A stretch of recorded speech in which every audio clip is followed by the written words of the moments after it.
유럽 건축 여행 제11강은 르네상스의 뒤이은 매너리즘 건축 사조에 대해서 다뤄보겠습니다. 우선 15세기에 등장했던 이탈리아 르네상스의 거장들의 3대 업적을 한번 이렇게 정리해 봤습니다. 첫 번째는 과학적 원근법의 발견이고요. 두 번째는 아름다운 인체를 완벽하게 표현했다는 거고요. 세 번째는 고전시대의 건축 형식에 대한 지식을 확보했다고 하는 건데, 르네상스 예술사조의 가장 중요한 키워드는 비례와 균형입니다. 그러니까 르네상스는 고전의 재발견이잖아요. 고전주의라고도 할 수 있는데, 그 고전주의가 재발견되고 재해석돼서 적용될 수 있었던데 가장 큰 역할을 한 고전은 바로 비트루비우스가 제시했던 건축 십서라고 할 수 있죠. 기원전 25년경 로마 건축가였던 비트루비우스 폴리오라는 사람이 쓴 책에서 이 비례와 균형을 강조하고 있는 건데요. 이 과학적 원근법은 이미 로마 시대에는 적용이 되어 있었어요. 그러니까 15세기에 과학적 원근법이 발견이 되었는데 이건 재발견이라고 할 수 있는 거죠. 이미 로마 시대에도 이 원근법이 적용된 건축물 또는 예술 작품들이 있거든요. 그러니까 그것이 중세 시대에 사라졌다가 15세기에 이것이 다시 발견된 겁니다. 과학적 원근법이 발견돼서 첫 적용된 회화 작품은 바로 이 삼위일체라고 하는 거죠. 마사초라고 하는 화가가 그린 이 작품입니다. 여기 성부와 성자의 중심을 둔 소실점을 둔 요 작품, 그리고 쭉 발끝으로 해서 소실점이 만들어지죠. 이게 과학적 원근법인데, 여기 라파엘로가 그린 아카데미아 학당이라는 그림도 있죠. 이것도 보면 플라톤과 아리스토텔레스의 머리 위로 소실점이 모여지는, 이게 바로 과학적 원근법의 발견이고요. 자, 르네상스 예술가들이 했던 두 번째는 아름다운 인체를 완벽하게 표현했다고 하는 겁니다. 이게 레오나르도 다빈치가 스케치한 비트루비우스의 인체 비례도죠. 사각형 안에 또는 원 안에 인체를 이렇게 표현했던 것. 레오나르도 다빈치 당시에 많은 예술가들이 이 비트루비우스가 얘기했던 인체 비례에 관한 이야기를 이렇게 그림으로 표현하려고 많이 했어요. 원 안에 그리고 사각형 안에 그림을 넣으려고 많은 사람들이 시도를 했죠. 그러니까 레오나르도 다빈치의 스케치가 가장 유명해서 그렇지 실제로는 많은 사람들이 이렇게 사각형, 원, 또 삼각형 안에 인체를 넣으려고 시도들을 많이 했다는 거죠. 그래서 이런 인체 비례에 따라서 해화 작품 또는 건축 작품들이 등장을 했다는 겁니다.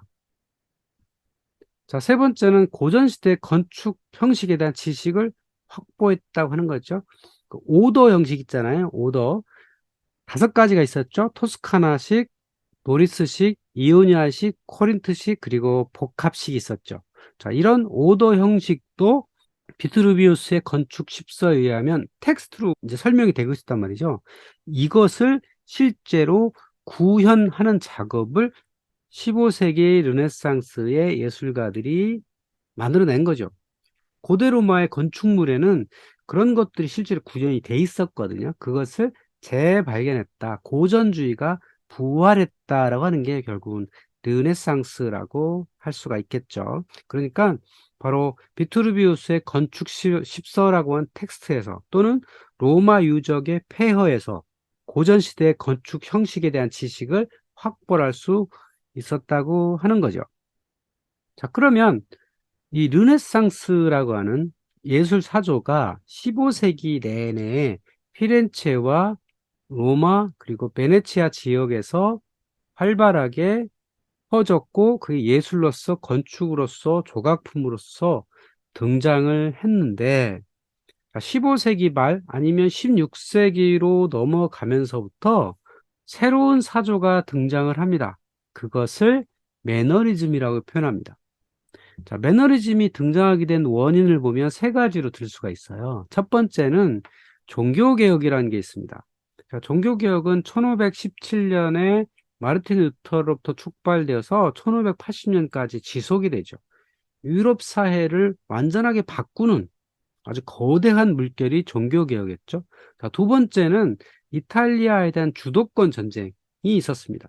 자, 1494년 프랑스가 이탈리아를 침공하고 또 그 이후에도 여러 번의 전쟁이 있었고요. 가장 큰 치명적인 전쟁은 1527년에 신성로마 제국 군대가 로마를 약탈한 겁니다. 사코 디 로마라고 하는 로마시가 거의 80% 이상 파괴되었던 아주 중요한 사건이 있었거든요. 자, 그러니까 1494년부터 1527년까지 이탈리아에는 여러 번의 전쟁이 있었어요. 그러다 보니까 사회가 혼란스럽고 이제 경제나 이런 것들이 어려워지게 되겠죠. 그러니까 이런 예술이나 건축이 활발하게 만들어지기가 어렵잖아요. 예술이 활발하게 진행되려면 사회가 안정되어 있어야 되고 경제적으로도 어느 정도 부가 되어야 하잖아요. 근데 이런 전쟁이 많이 벌어짐으로써 사회가 혼란스러움으로써 새로운 변화의 물결 이런 게 있었다고 하는 거고요. 또 세 번째 이 시대의 변화는 지리상의 발견입니다. 1492년 콜럼버스가 신대륙을 만나죠. 그 이후에 아메리카에서 은이 발견이 됩니다. 그 은이 대규모로 유럽에 들어오죠. 그리고 그 은이 여러 번의 전쟁을 거쳐서 유럽 전체에 퍼집니다. 은이라는 게 뭐죠? 돈이에요. 자, 돈이 많아지면 물가가 상승을 합니다. 그래서 대규모 인플레이션이 유럽 전체에 발생을 하게 됩니다. 자, 이렇게 종교개혁, 주도권 전쟁, 지리상의 발견, 이것이 이탈리아와 또 알프스 이북의 여러 사회상의 변화를 일으키게 되는데, 이런 변화에 따라서 새로운 예술 사조가 등장을 하게 되는데, 그거를 매너리즘이라고 표현하게 됩니다. 자, 그렇다면 종교개혁이 뭐죠? 마인츠의 대주교 알브레이트의 지나친 면벌부 판매를 비난하며 마르틴 루터가 95개 주 방방문을 비텐베르크 수도원 정문에다가 붙이면서 촉발되었던 게 종교개혁이죠. 근데 사실 종교개혁이라는 게 어찌 보면 북유럽 지방에, 그러니까 알프스 이북 지방의 사람들이 그 로마 교황으로부터의 독립하고자 하는 어떤 욕구 이런 것들이 있었죠. 자, 그러면 로마 교황이 주도적으로 가지고 있었던 그 로마 카톨릭이라는 게 바로 이겁니다. 유대 전통과 헬라 문화와 라틴 문화가 섞여 있는 이것이 로마 카톨릭이란 말이죠. 그리고 로마 제국의 형태를 띄었습니다. 자, 이것이 서유럽 지방의 강력한 권력을 확보하고 있었는데 마르틴 루터가 종교개혁을 주창을 하면서부터 각 지역이 로마 교황으로부터 떨어져 나가게 되죠. 거기서 새로운 종교 또는 종파가 나오게 되죠. 그걸 개신교라고 하니 프로테스탄트라고 이야기를 하는데 그 프로테스탄트는 헬라 문화 요소를 제거한다. 로마 제국의 요소를 제거한다. 성서 중심 교리를 확보한다. 이게 종교개혁이거든요. 그리고 종교개혁에 의해서 독일어 성서가 나오고 체코어 성서가 나오고 영어 성서가 나오고 이렇게 로마 카톨릭이라고 하는 라틴어 권력이 여러 지역으로 권력이 분산되게 되는 것. 이것이 종교 개혁이거든요. 이럼으로써 상당한 영향을 끼치게 되는데 특히 당연하게도 교회에 영향을 끼치게 되고 개신교가 등장을 했던 독일 지역 또는 잉글랜드 지역, 보헤미아 지역 이런 데서 개신교가 나오니까 그거의 반작용으로 로마 카톨릭이 있었던 에스파니아나 프랑스 남부나 이탈리아나 이쪽에서는 오히려 더 로마 카톨릭이 강화되는 이런 현상이 벌어지죠. 교회 모습도 상당히 달라집니다. 특히 개신교에서 많이 달라지죠. 여기 오른쪽에 보면 이건 신교의 교회 내부거든요. 왼쪽에는 구교의 교회 내부예요. 자, 신교는 우상숭배의 가능성을 철저히 배격하죠. 그러니까 신상이나 성화나 이런 것들을 다 척결시키죠. 그래서 16세기 중반에 이 신상들을 다 철거하는 이런 일들이 있었어요. 그리고 교회 내부에 있었던 많은 성화들을 다 없앴고요. 하얗게 해벽칠을 하게 되고 교회 구조조차도 바뀝니다.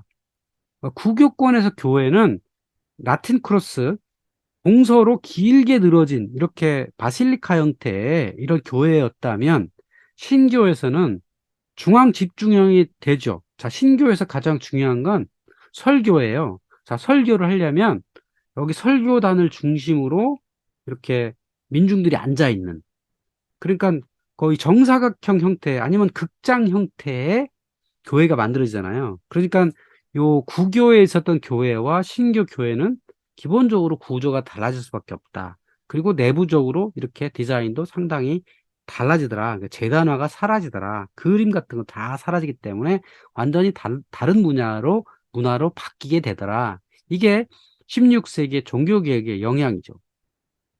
자, 1527년에 있었던 로마 대약탈, 사코디 로마라고 하는 것도 종교개혁의 일환으로 발생한 겁니다. 자, 로마 카톨릭의 수장, 교황이 로마 있잖아요. 근데 알프스 이북의 그 신성로마 제국의 카를 5세가 교황과의 어떤 정치적 알력, 뭐 이런 거에 의해서 용병부대를 이끌고 알프스를 넘어서 이탈리아를 거쳐서 로마까지 와서 이 로마 교황청을 점령했던 그 사건이 로마 대학탈이에요. 그래서 교황이 저 멀리 있는 여기 산탄젤로 성으로 피신했던 그 사건이거든. 그러고 나서 여기 군인들이 로마시를 불태우고 상당수를 약탈해 갑니다. 그게 로마 대학탈이 한 건데, 그래서 로마시의 건물의 80% 이상이 파괴가 돼요.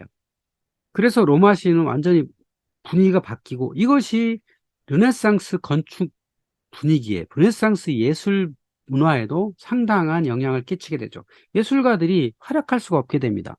로마시가 이렇게 다 파괴되고 또 교황도 어려움을 겪다 보니까 르네상스의 지원을 끊어지게 되고, 자, 그런 면에서 로마시가 많은 피해가 있었고, 거기서 새로운 문화가 등장을 하는데 그거를 매너리즘이라고 합니다. 그러니까 매너리즘 예술은 1520년부터 1600년까지 있었던 일인데, 자, 매너리즘, 우리가 흔히 이런 말도 하잖아요. 매너리즘에 빠진다. 그러니까 뭔가 지루한 습관적 반복, 이런 거라는 거죠. 이런 거에 대한 어떤 괴로움, 이것이 매너리즘이죠. 그래서 매너리즘이라는 게, 이런 게 습관적 반복, 상투적 모방, 진부한 기교라고 하는, 이게 어찌 보면 이제 비난하는 용어예요. 매너리즘. 근데 이게 사실 부정적인 의미를 붙인 거죠. 후대가 붙인 겁니다. 근데 이제 이게 하나 예술 사조로 확정이 되죠. 16세기 이탈리아에서 유행했던 예술 사조다. 근데 이게 기본적으로 부정 시각 이런 거라는 거죠. 고전주의가 쇠락했다. 고전주의는 르네상스주의죠. 르네상스주의가 쇠락해서 뭔가 그 고전주의를 변형한 이런 게 매너리즘이다. 이렇게 바라보는 시각이 있는 거고요. 또 긍정적으로 보면 저 고전주의란 게 비례, 균형, 수학적 비례, 인체 비례 이런 것들을 늘 고정적으로 지켜왔단 말이죠. 이렇게 보면 어찌 보면 창조적 예술성이 억압당하는 이런 거 있을 수 있어요. 예술가들이 자기 마음대로 해야 되는데 르네상스주의라고 하는 어떤 고정화된 예술 작품들이 나오다 보니까 이거에 대한 반항에서 나올 수 있는 거죠. 그래서 고전주의가 개인의 창조적 예술성에서 각색된 거다. 꼭 그렇게 고전주의의 룰을 지켜야 하느냐. 새로운 게 있지 않겠느냐라고 하는 새로운 각성을 긍정적으로 해석할 수도 있습니다. 그래서 매너리즘이라는 게 고전주의를 일정 부분 따르면서도 다른 기법을 사용했던 예술 사조라고 할 수 있습니다. 그러니까 고전주의와 완전 동떨어진 완전 새로운 예술 사조가 아니라 고전주의에서 파생된 예술 사조다. 이렇게 설명이 가능합니다. 자, 그러면 고전주의에서 파생된 이 매너리즘이 회화에도 있고 조각에도 있고 건축에도 있죠. 자, 그러면 이 매너리즘 회화란 보면 이렇습니다. 고전주의 회화라면 인체가 비례를 이루어야 되겠죠. 그런데 여기 파르미자니노가 그린 긴 목의 마돈나라는 작품이 있어요. 그러니까 마돈나, 마리아가 성모가 몸 육체가 보면 얼굴은 굉장히 작고 목이 길어요. 여기 아이도 보면 아이가 아니라 성자죠. 성자의 몸도 보면 아이인데 여기도 허리가 굉장히 길죠. 또 여기 서 있는 여인의 다리 또 보면 지나치게 길어요. 그래서 과장되고 느려진 신체라는 거죠. 그러니까 중세 시대의 예술이 얼굴 형체가 이상한 것들이 많이 있지만 그것은 르네상스 이전이기 때문에 이런 비례라는 걸 생각하지 않아서 그런 거고, 여기 매너리즘에서 이렇게 신체를 과장해 드린 건 신앙심이 더 중요한 거지. 그 인체 아름다움을 표현하는 게 무슨 의미가 있느냐라고 하는 신앙적 생각에서 일부러 느린 거예요. 그러니까 이때가 바로 이 종교개혁의 영향이라고 할 수 있겠죠. 자, 알프스 이북의 종교개혁이 막 일어나고 있으니까 알프스 이남의 로마 카톨릭 진영에서는 오히려 종교적 신앙심을 더 강조하게 됩니다. 비례와 균형을 가진 예술 작품보다는 오히려 신앙심이 더 중요하다라는 측면에서 이런 작품이 나오게 된 거죠. 여기 보면 엘 그레코가 그린 요한묵시록의 5번째 봉인과 엘 그레코의 오르가즈 백작의 매장이에요. 이 작품도 보시면 인체가 과장하게 늘러져 있어요. 그리고 앞에 있는 남자와 뒤에 벌거벗은 사람들 보면 이제 신체 비율이 좀 과장됐죠. 원근법도 완전 무시하고 있고, 여기 오르가스 백작의 미팅에서도 보면 신체가 과도하게 늘어져 있다는 것을 알 수가 있죠. 여기도 마찬가지죠. 바로 구교, 가톨릭에서 신앙심을 강조한 예술이 이때 등장하게 됐다. 이게 바로 매너리즘이라고 할 수 있습니다. 르네상스 시대에 그러니까 오히려 신앙심이 낮춘 어쩌면 이교도적인 요소들이 좀 있잖아요. 신앙심 측면에서 보면. 자, 그런 것들을 배격하고 신앙을 강화한 이것이 바로 매너리즘 예술이라고 할 수가 있는데, 여기 보면 최후 만찬 그림 있죠? 레오나르도 다빈치의 최후 만찬을 보면 이것도 전형적인 비례, 원근법 다 완벽하게 갖춘 작품이죠. 균형 있고 절제 있고 조화로운 그림이죠. 여기 세 명 이렇게 갖추고 있고 원근법이 완벽히 갖추고 있는데, 여기 틴토레토의 최후 만찬하고 요 그림하고 비교해 보시면 뭔가 많이 다르다는 걸 알 수가 있죠. 여기 식탁의 테이블도 좀 삐딱하고 사선 형태고요. 사람도 굉장히 많이 등장하고 색깔 같은 것도 그렇고, 결국은 중요한 건 예술적 어떤 균형, 이것이 아니라 신앙심이다, 이런 측면이라는 거죠. 자, 그래서 회화 작품에서는 매너리즘 그렇게 표현됐다면, 자, 건축에서는 어떻게 표현했냐 한번 보시면 이렇습니다. 여기 발다사레 페루치라고 하는 사람이 만든 마시모 알레 콜로네 팔라초입니다. 자, 팔라초는 우리 팔레스, 궁전이라는 뜻이죠. 그러니까 도시에 만든 대저택, 이것이 팔라초입니다. 교회에 만든 대저택은 빌라라고 하는 거고요. 그러니까 도시에 만든 대저택인데, 페루치가 만든 요 저택을 보시면 기둥을 보시면 이렇죠. 기둥이 한 개, 두 개, 두 개, 한 개죠. 고전주의라면 한 개, 한 개, 한 개 이렇게 되죠. 그 다음에 간격도 일정해야 되잖아요. 근데 여기 보면 그거를 비대칭으로 되어 있죠. 그리고 이거는 도리스식 기둥인데, 도리스식에 보면 트리글리프와 메토프가 있어야 되는데 그것도 없앴다. 또 2층 보시죠. 2층. 2층 창문 보면 사각형 창이죠. 만약에 고전주의 르네상스였다면 2층, 3층, 4층도 아마 비슷한 형태의 창문을 했을 거예요. 근데 2층, 3층, 4층이 다르잖아요. 창문이 달라요. 그러니까 뭔가 다른 파격을 한 거고요. 또 고전주의였다면 2층에도 이렇게 벽기둥 형태로 여기다가 벽에다가 많이 넣었을 텐데 2층, 3층에는 벽기둥이 없어요. 그러니까 뭔가가 다른, 그러니까 르네상스 양식을 어느 정도 하면서도 여기 벽기둥 있죠? 사각형 벽기둥이 중간중간에 들어가 있죠? 이렇게 1층은 따르면서도 2층, 3층, 4층은 따르지 않았다. 뭐 이런 고전주의의 균형미를 깨뜨렸다는 것을 알 수가 있죠. 안토니오 다 상갈로 일조반네가 만든 마르치아 분입니다. 자, 페루자에 있는 마르치아 분인데요. 이것도 보면 이것이 왜 매너리즘이냐? 여기 보면 기둥을 보면 알 수 있죠? 사각형 기둥, 벽 기둥이 있는데 여기 벽 기둥 이쪽 왼쪽과 오른쪽의 벽 기둥은 2층과 3층을 전체로 올라가는 벽 기둥 형태인데 그 위에 3층에 있는 벽 기둥은 작죠. 그러니까 일정하지가 않은 거예요. 이게 균형미를 깨트린 거죠. 또 밑에 보면 반원형 아치가 들어있죠. 그리고 그 안에 무엇인가를 또 넣었어요. 이런 것도 보면 새로운 시도였다고 할 수가 있고요. 안토니아 다 상갈로가 한 파르네세 팔라초의 파사드입니다. 정면이죠. 여기도 보면 창문이 일정하게 되어 있는데, 자, 벽기둥은 없고요. 입구만 이렇게 아치 형태로 두었죠. 이게 개선아치 형태, 르네상스의 개선아치를 좀 따르면서도 여기를 좀 변형을 시켰다. 자, 2층을 보시죠. 2층에도 보면 여기 그 난간인데 난간이 여기만 뒀죠. 나머지는 또 난간을 안 뒀어요. 그리고 2층 창문 보시면 박공 있죠. 박공, 삼각형 박공인데 원형 박공도 있고 삼각형도 있고 삼각형, 원형, 원형, 삼각형 이렇게 번갈아에 두고 있고요. 또 3층의 창문을 보면 박공이 또 파괴되었어요. 2층과는 다른 형태를 하고 있다는 거죠. 이런 변형을 갖고 있다. 근데 이게 왜 그러면 전혀 다른 형식이 아닌 매너리즘이냐? 위에 지붕에서 보면 코니스를 또 따르고 있죠. 그러니까 어떤 거는 고전주의를 따르고 있고 어떤 거는 안 따르고 있다. 뭐 이런 거를 알 수가 있죠. 안토니아 상갈리가 한 파르네스 팔라초의 내부입니다. 제가 내부에서 보시면 1층은 거의 도리스 양식의 규칙을 잘 따르고 있습니다. 1층은 도리스, 2층은 이오니아식, 3층은 코린토식 벽 기둥을 하고 있죠. 자, 그런데 1층은 원형 기둥, 2층도 원형 기둥인데 3층은 사각형 기둥이잖아요.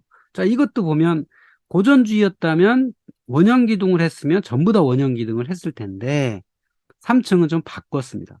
여기 보면 반원형 아치가 있죠? 자, 반원형 아치 안에 삼각형 페디먼트를 또 넣었어요. 이것도 보면 뭔가 파괴된 변형을 하고 있다는 걸 알 수가 있죠. 줄리오 로마노가 한 테 팔라초입니다. 만토바에 있는 테 팔라초인데, 자, 정면을 쭉 보시죠. 이것도 보면 이건 거의 고전주의를 따르고 있죠. 페디먼트 안에 기둥 2개씩 일정 간격으로 반원형 아치 해서 토스카나식 오더를 배치하고 있습니다. 자, 정면 그런데 측면에서 보시면 또 달라요. 벽기둥은 원형 기둥으로 세웠는데 중앙 출입문의 위쪽에다가 뭔가 페디먼트를 넣었는데 그 사이에 또 뭔가가 서 있죠. 기둥 간격도 일정하지가 않고 이걸 좀 바꿨고 정면 위쪽에 좀 다른 것들을 넣었다. 이게 매너리즘이라고 할 수가 있습니다. 트리글리프 장식을 변형을 했죠.